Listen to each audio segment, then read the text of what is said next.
Yo guys, balik lagi ke channel gue. Ini adalah episode ke-7. Dan sebelum ini gue pengen bilang thank you banget loh teman-teman semua atas apresiasinya untuk video ke-6 ini kemarin. 5 hal menarik dari pertandingan Man United versus Arsenal itu menembus 10.000 views untuk channel yang baru berdiri dari gue, dan cuman hanya untuk ya part time aja mengerjakannya sesempatnya. Itu luar biasa banget, thank you banget supportnya guys. Nah, kali ini kita akan bahas pekan Liga Champions. Nah, kita akan berbicara soal 5 pengamatan dari gue soal matchday pertama Liga Champions. Oke, pertama langsung aja ya. Kvicha Kvaratskhelia. Susah banget bacanya, sampai harus baca dulu di note nih. Oke, biar lebih gampang kita panggil aja dia pakai nama Kvaradona ya. Nah, Kvaradona akhirnya mengumumkan diri ke publik sepak bola dunia. Oke, para pencinta Serie A pasti udah tahu kehebatan Kvaradona ini. Karena nggak tiap kali loh publik Napoli menyematkan julukan dari arguably pemain terbaik mereka ke seorang pemain yang baru datang. Yang baru datang masih 21 tahun, asal Georgia pula, ke tim mereka. Tapi kemarin di laga kontra Liverpool bener-bener sih dia mengobrak-abrik Trent Arnold dan Joe Gomez. Dua back Liverpool itu jadi kelihatan kayak back Liga 1 lah. cara main mereka bener-bener, mereka nggak punya answer untuk menghadapi kehebatan Kvaradona. Itu adalah korban terkini dari Kvaratskhelia ya. Dia emang menorehkan start luar biasa dengan mencatatkan 4 gol dan 2 assist dari 5 laga di Serie A dan juga di 1 laga di Liga Champions. Start dia ini keren banget karena dia di Serie A dia memimpin overall XG dan non penalty XG bagi seorang pemain. Dan dia urutan ketiga untuk carries the ball into the penalty area. Jadi dia urutan ketiga dari dribble membawa bola ke kotak penalti. Luar biasa banget bagi seorang pemain 21 tahun yang baru datang ke Serie A. Dan kehadirannya musim ini membuat transisi Napoli setelah ditinggal Insigne, Koulibaly, dan Dries Mertens, kapten, vice kapten, dan pencetak gol terbanyak sepanjang sejarah mereka, luar biasa mulus ya. Nah, kedua, Richarlison on the mark nih.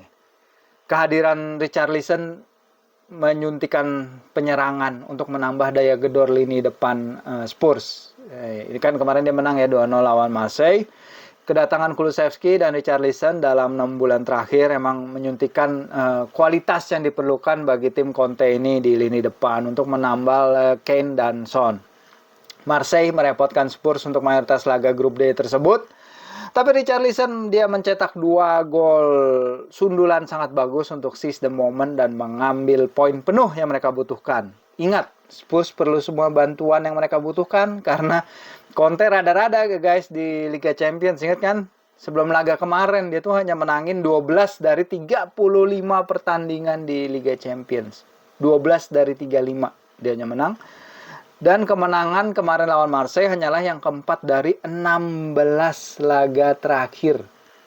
Dia emang rada-rada nih di Liga Champions si Conte ya. Win rate dia di Liga Champions sebelum pertandingan kemarin adalah 33%. Itu di bawah Pochettino 46,7% dan Tuchel yang 63,5%. Ketiga,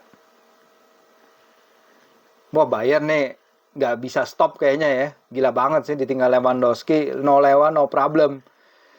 Oke, Bayern kembali tampil luar biasa di fase grup. Ini bahkan dari 29 laga fase grup Liga Champions lain, Bayern itu hanya kalah sekali. Yaitu kontra PSG. Itu luar biasa banget ya. 29 laga fase grup Liga Champions terakhir sejak September 2017, mereka hanya kalah sekali.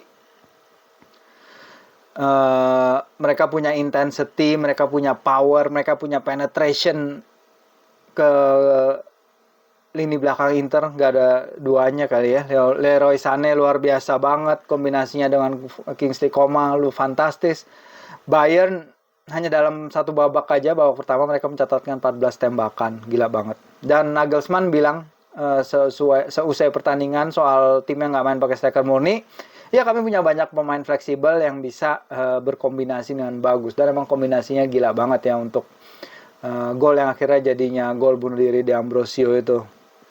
Sementara koran Bavaria, Süddeutsche Zeitung bilang attacking line-nya Bayern ini memberikan yang terbaik untuk mengakhiri diskusi soal kepergian Lewandowski. Sementara mantan pelatih legendaris Italia Fabio Capello bilang Inter bermain melawan tim yang 2 kali lebih cepat dari mereka.